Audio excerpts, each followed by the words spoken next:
Episode 10 के शुरुआत में होंग के पास सेना का एक मैसेज आता है। मैसेज में लिखा था कि अगर तुम्हारा फैमिली सीक्रेट पूरे दुनिया के सामने आ जाए तो फिर तुम्हें कैसा फील होगा। मैसेज देखते ही वो तुरंत फार्म हाउस पर पहुंचती है जहां पर सेना ने उसे बुलाया था। वो जैसे अंदर जाती है इतने में कोई उसे पीछे से पकड़ लेता है। वो खुद को छुड़ाने की काफी कोशिश करती है लेकिन इतने में वो उसे क्लोरोफॉर्म के थ्रू बेहोश कर देता है। फिर थोड़ी ही देर में जैसे ही होंग को होश आता है तो उसके हाथ में एक वेपन रखा हुआ था और साथ ही में उसके पूरे शरीर पर खून लगा था और उसके ठीक सामने योसेफ की बॉडी पड़ी थी। थोड़ी ही देर में नोआन वहां पर पहुंचती है। होंग बताती है उस पर किसी ने पीछे से अटैक किया। साथ ही में वो बताती है उसके पास सेना का मैसेज आया था, इसीलिए मैं खुद ही उससे मिलकर ये सब कुछ खत्म करना चाहती थी। मेरे यहाँ पर पहुंचने से पहले ये मर चुका था। इसके पहले कि उन दोनों को कुछ भी समझ में आता तभी वहाँ पर पुलिस वाले पहुंच जाते हैं। सीन देखकर उन्हें ऐसा लगता है जैसे इन दोनों ने इसका मर्डर किया हो, इसीलिए उन दोनों को अरेस्ट कर लिया जाता है। वहीं पर बाहर हम सेना को देखते हैं जो दूर से उन दोनों को देख रही थी। नोआन उन्हें बताते हुए उसे एक मैसेज आया था और मैसेज देखकर ही वो वहाँ पर गई थी। डिटेक्टिव कहता है तुमने कहा कि सेना ने तुम्हें एक मैसेज सेंड किया था लेकिन उसे ट्रैक करना बहुत ही मुश्किल है क्योंकि उसने एक बर्नर फोन के थ्रू मैसेज सेंड किया है। होंग बताती है वो जैसे ही वहाँ पर आई उस टाइम पर किसी ने उस पर पीछे से अटैक किया। वहाँ पर काफी अंधेरा था इसीलिए वो कुछ भी देख नहीं पाई। डिटेक्टिव कहता है इस चीज को हम प्रूव नहीं कर सकते कि तुम सच में बेहोश हो गई थी। इस चीज का कोई एविडेंस ही नहीं है तो फिर हम तुम्हारी बातों पर भरोसा कैसे करें। डिटेक्टिव नोआन से कहता है हमें पता चला है कि सेना तुम्हारे हस्बैंड की मिस्ट्रेस थी और तुमने उसकी कंप्लेन भी की है। नोआन बताती है सेना उसे काफी टाइम से ब्लैकमेल कर रही है। डिटेक्टिव कहता है योसेफ ने तो ये कहा था कि सेना का इन सबसे कोई लेना देना नहीं है और वो कैमरा तुम्हारे घर में उसने इंस्टॉल नहीं किया था। सिचुएशन देखकर ऐसा लग रहा है कि तुम और होंग दोनों ही योसेफ पर गुस्सा थे और तुम दोनों ने गुस्से में उसे मार दिया। होंग कहती है मुझे एक चीज क्लियर करना है कि नोआन मेरे होश में आने के बाद वहाँ पर पहुंची थी, इसीलिए उसका इस मर्डर से कोई लेना देना नहीं है। सिचुएशन को देखते हुए उन दोनों को अरेस्ट कर लिया जाता है लेकिन होंग के स्टेटमेंट की वजह से नोआन को बेल मिल जाती है। लॉयर नोआन से कहता है होंग ने ये स्टेटमेंट दिया है कि वो क्राइम सीन पर अकेली थी और तुम्हारा इस चीज से कोई लेना देना नहीं है। अब क्योंकि मर्डर वेपन पे होंग के फिंगरप्रिंट्स मिले हैं इसीलिए इतने इजीली उन्हें बेल नहीं मिल पाएगा। फिर नोआन होंग से मिलने के लिए आती है। कहती है शायद सेना ने मुझे टारगेट किया था लेकिन मेरी वजह से आप फंस गए। होंग कहती है अगर सेना का प्लान फेल हो गया है तो ये हमारे लिए बेटर है और ऐसी जगह पर मेरा रहना ज्यादा सही है। तुम्हारा यहाँ रहना ठीक नहीं है और मैं जानती हूँ कि तुम सब कुछ हैंडल कर लोगी। नोआन कहती है जो एविडेंस क्राइम सीन पर मिला है उसे इजीली फैब्रिकेट किया जा सकता है। मैं इस बात को प्रूव कर दूंगी कि ये सारा कुछ सेना नहीं किया है। होंग कहती है पहले मुझे भी यही लगा कि ये सारा कुछ सेना ने किया है लेकिन जिसने मुझ पर अटैक किया था वो कोई आदमी था। उस इंसान की हाइट इतनी थी कि मेरा सर उसके चिन को टच हो रहा था। मैंने उसे अपने एल्बो से हिट भी किया था। उस टाइम पर वो चिल्लाया था। आवाज सुनकर मैं श्योर हूँ कि वो कोई आदमी था। साथ ही में वो बताती है कभी कभी मर्डरर एक ऐसा इंसान होता है जिस पर कोई शक नहीं करता। अब वो जैसे ही वहाँ से बाहर निकलती है तो मीडिया वाले उसे घेर के परेशान करने लग जाते हैं। नोआन कहती है उसकी मदर इन लॉ ने मर्डर नहीं किया है, सच्चाई बहुत जल्दी सबके सामने आ जाएगी। दूसरी तरफ तेओ जियोन से मिलने के लिए आता है। कहता है मुझे कभी लगा नहीं था कि होंग मर्डर भी कर सकती है। जियोन कहती है मुझे जेजिन की फिक्र हो रही है। तेओ कहता है जेजिन हमेशा अपनी फैमिली से भागता रहता है इसीलिए ये उसके लिए बहुत ही अच्छा मौका है। वो जियोन को मैनिपुलेट करने की कोशिश कर रहा था। कहता है यही तुम्हारा चांस है, अगर तुमने ये चांस गवा दिया तो फिर तुम जिंदगी भर रिग्रेट करोगी। इस तरफ जेजिन नोआन से माफी मांगता है। कहता है सारी गलती मेरी है, तुम चाहे जो भी डिसीजन लो मैं तुम्हारे डिसीजन की रिस्पेक्ट करूंगा। अगर तुम ये सब कुछ हैंडल नहीं करना चाहती हो तो फिर तुम यहाँ से जा भी सकती हो। नोआन कहती है मैं यहाँ से चली जाऊंगी लेकिन सबसे पहले हमें सेना को पकड़ना होगा। अगर तुम सच में मुझसे माफी मांगना चाहते हो तो सबसे पहले तुम्हें अपनी फैमिली को प्रोटेक्ट करना होगा। फिर अगले सीन में सारे लोगों से पूछताछ करने के लिए पुलिस वाले नोआन के घर आते हैं लेकिन किसी के स्टेटमेंट से उन्हें कोई भी क्लू नहीं मिल पाता। उसी टाइम पर तेओ वहाँ पर पहुँचता है। नोआन उससे पूछती है जब तुम्हें दोयोन के बारे में पहले से पता था तो फिर तुमने मुझे बताया क्यों नहीं। तेओ कहता है टॉपिक काफी डिफिकल्ट है इसलिए मैं आपसे बात नहीं कर पाया। नोआन कहती है फिलहाल के लिए हम लोग दोयोन का ट्यूशन बंद कर रहे हैं इसलिए तुम्हें यहाँ पर आने की कोई जरूरत नहीं है। अब वो जेजिन से बात करने के लिए आता है। कहता है नोआन ने मुझे दोयोन को ट्यूशन पढ़ाने से मना कर दिया है। जेजिन कहता है तो फिर मैं क्या करूँ, मेरे पास तुम्हें बोलने के लिए कुछ भी नहीं है इसलिए तुम यहाँ से जा सकते हो। अब वो बाहर आकर पुलिस वाले को बताता है कि वो नोआन के बेटे को ट्यूशन पढ़ाता था। तो पुलिस वाला कहता है इसका मतलब तुम इस फैमिली को बहुत ही अच्छे से जानते हो, तुमने ऐसा कुछ भी देखा था क्या जो कि अजीब हो। तेओ कहता है मैंने देखा तो था, यहाँ पर एक जियोन नाम की लड़की है, कुछ दिन पहले वो होंग से बात करने के लिए आई थी। पता नहीं होंग ने उसे ऐसा क्या बोल दिया क्योंकि जियोन बहुत रो रही थी। अब जियोन को पूछताछ के लिए बुलाया जाता है। वो कहती है होंग काफी डेंजरस इंसान है, वो चाहे तो किसी का मर्डर भी कर सकती है। उसने मुझे जानबूझकर मेडिकल स्कूल भेजा ताकि उसका बेटा डॉक्टर बन सके। मैं जेजिन की जगह पर सारी सर्जरीज परफॉर्म करती थी। मुझे ऐसा लगता था कि अगर मैंने ऐसा नहीं किया तो फिर होंग मुझे मार भी सकती है। तो डिटेक्टिव कहता है किसी और के जगह पर सर्जरीज परफॉर्म करना ये इलीगल नहीं है। फिर अगले सीन में जेजिन नोआन को बताता है तेओ इन दिनों काफी अजीब बिहेव कर रहा है। उसने दोयोन को बहुत ही अजीब चीजें बोली। उसने ये कहा कि तुम कभी दोयोन को समझ ही नहीं सकती हो और अगर तुम्हें दोयोन की सच्चाई पता चल गई तो फिर तुम उससे सारे रिश्ते तोड़ दोगी। और जब मैं उससे बात करने के लिए गया तो वो मुझ पर ही गुस्सा हो गया। अगर अगर मुझे पता होता कि वो एक ऐसा इंसान है तो फिर मैं कभी उसे घर पर लेकर नहीं आता। साथ ही में वो बताता है कि तेओ उसके सीनियर का बेटा नहीं है। मुझे पता है किसी स्ट्रेंजर को घर पे लेकर आना तुम्हें पसंद नहीं है, इसीलिए मैंने तुमसे झूठ बोला था। नोआन पूछती है फिर वो है कौन। जेजिन बताता है वो कुछ टाइम पहले साइकोलॉजिकल काउंसलिंग के लिए गया था। तेओ उसे वहीं पर मिला था। उस टाइम पर उसने मुझसे कहा कि वो एक मेडिकल स्टूडेंट है। उसने मुझसे बहुत ही अच्छे से बात किया। ये सब देखकर मुझे बहुत ही अच्छा फील हुआ। तभी नोआन को याद आता है होंग ने उसे बताया था कि जिस आदमी ने उस पर अटैक किया था वो काफी लंबा है, इतना लंबा कि मेरा सर उसके चिन को टच होता है। नोआन को ऐसा लग रहा था कि कहीं वो आदमी तेओ तो नहीं। दूसरी तरफ पाक उसी फार्म हाउस पर पहुंचता है और पता लगाने की कोशिश करता है कि वहाँ पर कोई आया था क्या। एक आदमी बताता है कि उसने वहाँ पर किसी लड़के को देखा था। इस तरफ जेजिन और नोआन का भाई तेओ के बारे में पता करने के लिए हॉस्पिटल पहुंचते हैं, जहाँ पर वो अपनी मेडिकल की पढ़ाई कर रहा था। जेजिन नोआन के भाई को एक बीमार पेशेंट बनाकर अंदर भेज देता है। अंदर जाकर पता चलता है कि वहाँ पर एक तेओ नाम का डॉक्टर काम तो करता था, लेकिन ये वो तेओ नहीं था जिसको ये लोग जानते थे, बल्कि वो तो कोई और ही इंसान था। अब जेजिन ये सारी बातें नोआन को बता देता है। नोआन कहती है तेओ और सेना का पैटर्न बिल्कुल एक जैसा है। वो दोनों जानबूझकर तुमसे मिलने आए थे। वो कहती है मैं अपना पास्ट रिकॉर्ड चेक करके पता करती हूँ कि पहले कभी तेओ नाम का पेशेंट आया था क्या। रिकॉर्ड्स में नोआन को एक सिमिलर पैटर्न का इंसान मिल जाता है जिसका नाम जीवान था। उसे याद आता है काफी टाइम पहले एक लेडी अपने बच्चे को लेकर उसके क्लिनिक आई थी। उस टाइम पर नोआन ने नोटिस किया था कि उस लेडी के हाथ में बहुत सारे ब्रूजेस के निशान थे, यानी कि किसी ने उसे मारा पीटा था। वो कहती है अगर आपका बेटा ऐसा बिहेव कर रहा है इसका मतलब आपके फैमिली में कोई प्रॉब्लम है। फिर नोआन उससे पूछती है कहीं तुम्हारी फैमिली में वायलेंस तो नहीं होता है। ये सुनते ही वो लेडी वहाँ से जाने लग जाती है। तो नोआन कहती है चीजों से भागना सॉल्यूशन नहीं होता है। तुम कब तक ये सब सहन करती रहोगी, ये बिल्कुल भी ठीक नहीं है। तुम जानती हो तुम्हारी फैमिली में प्रॉब्लम कौन है, उस प्रॉब्लम को झेलो मत, बल्कि उसे काट के बाहर फेंक दो। अगर पेरेंट्स चेंज नहीं होते तो फिर बच्चे भी कभी चेंज नहीं हो पाएंगे। दूसरी तरफ नोआन का भाई और जेजिन उसी ऑर्फनेज में पहुंचते हैं जहाँ पर सेना वॉलंटरी वर्क करती थी। वो लोग वहाँ के बच्चों को सेना की फोटो दिखाकर पूछते हैं क्या तुम लोग इसको जानते हो। तो वहाँ के बच्चे सेना की काफी तारीफ करते हैं। साथ ही में एक बच्चा किसी थॉमस के बारे में बताता है जो कि और कोई नहीं बल्कि तेओ था। साथ ही में पता चलता है कि तेओ का असली नाम तेवान था। तभी नोआन को याद आता है जब उस टाइम पर वो लेडी वहाँ पर आई थी तब वहाँ पर वो एक बच्चे के साथ नहीं आई थी बल्कि वो दो बच्चे के साथ आई थी और वो दोनों ट्विन ब्रदर्स थे। उनमें से एक का नाम जीवान और दूसरे का नाम तेवान था। और साथ ही में पता चलता है कि जो फार्म हाउस के आसपास घूम रहा था वो भी तेओ ही था। दूसरी तरफ ऑर्फनेज की सिस्टर सेना को कॉल करके बता देती है कि जेजिन वहाँ पर आया था और वो लोग थॉमस के बारे में भी पूछ रहे थे। सेना समझ चुकी थी कि जेजिन को सब कुछ पता चल चुका है। यही सब सुनकर वो तेओ के फ्लैट पहुंचती है। नोआन को ऐसी हालत में देखकर वो काफी खुश था। कहता है जो तकलीफ उसने हमें दिया है उसे भी वही तकलीफ फील होना चाहिए। सेना कहती है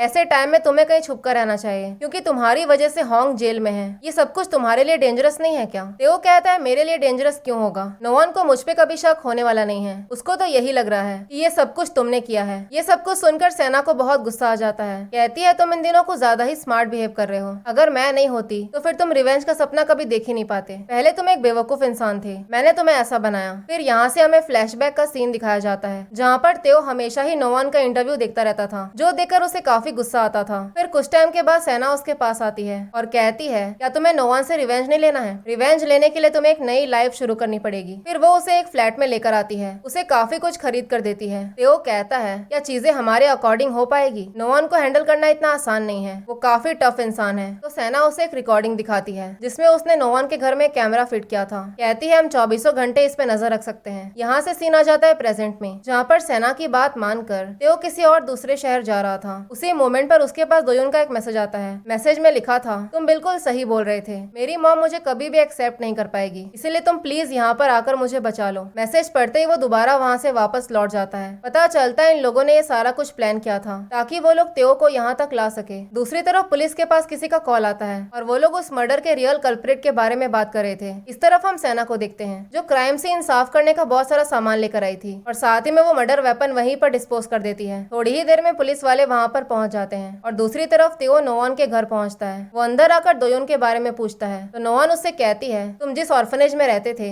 मैं उस ऑर्फनेज के बारे में जानती हूँ। तुमने तेओ बनने का अच्छा नाटक किया और तुम कोई मेडिकल स्टूडेंट नहीं हो बल्कि तुम जीवान के ट्विन ब्रदर तेवान हो। आखिर तुम सेना को कब से जानते हो। और इसी सीन के साथ एपिसोड 10 यहीं पर खत्म हो जाता है। अगर आप लोगों को मेरी एक्सप्लेनेशन पसंद आई हो तो आप लाइक शेयर और सब्सक्राइब कर सकते हैं। Thank you for watching.